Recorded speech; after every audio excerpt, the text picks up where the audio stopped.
আওয়ামী লীগের মনোনয়ন পেয়ে এমপি হয়ে আলাদিনের চেরাগ পেয়েছিলেন সুনামগঞ্জ ১ আসনের সাবেক সংসদ সদস্য মোয়াজ্জেম হোসেন রতন। গড়েছেন সম্পদের পাহাড়।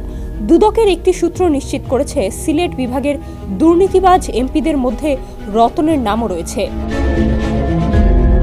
ক্ষমতার অপব্যবহার করে সরকারি ভূমি নিরীহ লোকজনদের জমি দখল করে নিজের নামে প্রতিষ্ঠান ও আওয়ামী লীগের সাইনবোর্ড ঝুলিয়ে নিজের ব্যবসায়িক সুবিধার জন্য ৪৭টি কার্যালয় নির্মাণ করেছিলেন সাবেক এই সংসদ সদস্য।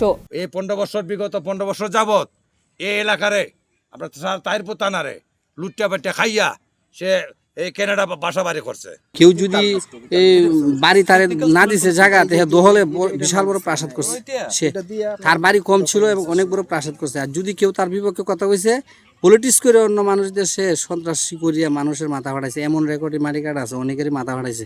মোয়াজ্জেম হোসেন রতন একটা স্কুল শুরু করে আমাদের এই জায়গাটা দখলে নেওয়ার জন্যে উনি চাপ প্রয়োগ করে।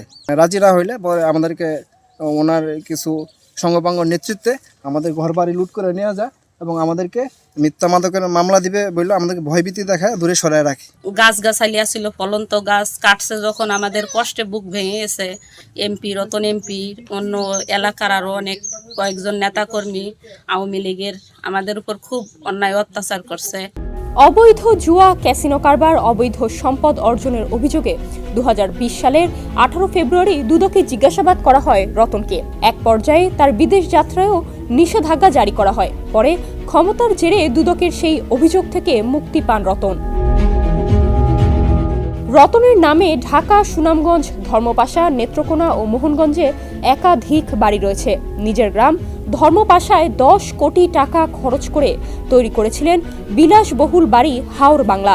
সুনামগঞ্জ শহরের মল্লিকপুর জেলা পুলিশ লাইসেন্সের বিপরীতে কোটি টাকার বাড়ি পায়েল পিউ কিনেছেন তিনি। উনি 47টা অফিস করেছেন আওয়ামী লীগের। প্রত্যেকটা অফিস হচ্ছে সরকারি স্থাপনা, সরকারি জায়গা, নতুবা কোনো ব্যক্তি মালিকানার জায়গা জুড়ে দখল করে উনি অফিস করেছেন। ওনার বাসাটা যেটা আছে ওইখানেও আমরা অভিযোগ শুনেছি, এক হিন্দু ভদ্রলোকের দখলকৃত জায়গা, মানে রেকর্ডকৃত জায়গা উনি ওনার বাসভবন করেছেন। উনি একটা টেকনিক্যাল কলেজ দিয়েছেন সেলবরসে, এইটাও বিভিন্ন জনের রেকর্ডকৃত জায়গাতে উনি জুড়ে ওনার নামে একটা কলেজ দিয়েছেন। এইভাবে যে আমাদের শুল্ক স্টেশনগুলি আছে, প্রত্যেকটা শুল্ক স্টেশন থেকে উনি চাঁদা নিতেন, বালু থেকে উনি চাঁদা নিতেন।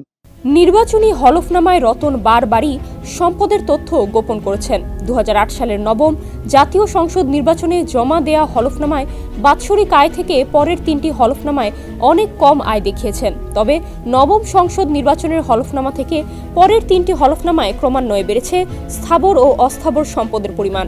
টানা 15 বছর ক্ষমতায় থেকেও তার নির্বাচনী এলাকায় হয়নি কোনো উন্নয়ন। সে মানে এই এলাকাতে উন্নয়নের কোনো ধরনের কোনো কাজ আজ পর্যন্ত 15 বছর বিগত যাবত হয়ে গেছে, তার কাছে পাই নাই। আমরা যদি কাজকর্ম করতো তো আপনারাও দেখতেন, আপনারা তো রাস্তায় আগার দিকেই এসি। রতন এমপি আমরা কিছু করছে না, একমাত্র ওই যে খালি বিজলি টাঙ্গায় হয়ে গেছে। সাবেক সংসদ সদস্য মোয়াজ্জেম হোসেন রতনের হোয়াটসঅ্যাপ নম্বরে ফোন দিলে তিনি এসব অভিযোগ অস্বীকার করে বলেন, কতজনে কত কথাই বলে। এগুলা এখন কতজনে কত কথা বলবে, ওই যে যারা বলে মুখে অনেক কিছু বলা যায়, বাস্তবতা বড় কঠিন। অফিস করছি, দলের জন্য কাজ করছি, এটা দোষের কিছু না। কথা বুঝছেন? অনেকে ভালো লাগছে, অনেকের লাগে নাই। যারা দায়িত্বে আছে কিংবা এখানে সরকারি জায়গা হইলে তো ইউনো সব জানবে, তাই না? নাকি এসিলেন্ট জানবে, তো তাদের কাছ থেকে জিজ্ঞেস করলে বেটার হয়, এটা আমার কাছ থেকে জিজ্ঞেস করেন না। অনুসন্ধান দলের সদস্য দুদকের সহকারী পরিচালক মাহমুদুল হাসান ভুইয়া জানিয়েছেন, মোয়াজ্জেম হোসেন রতনের বিরুদ্ধে আগেও অভিযোগ ছিল। 5 আগস্টের পর আরও কিছু অভিযোগ পাওয়া গেছে। এর পরিপ্রেক্ষিতে দুদকের পরিচালক আব্দুল মাজেদের নেতৃত্বে 4 সদস্যের একটি দল তার অবৈধ সম্পদের অনুসন্ধান করছেন। সুনামগঞ্জ প্রতিনিধি পঙ্কজদের পাঠানো তথ্যচিত্রে ডেস্ক রিপোর্ট, সমকাল।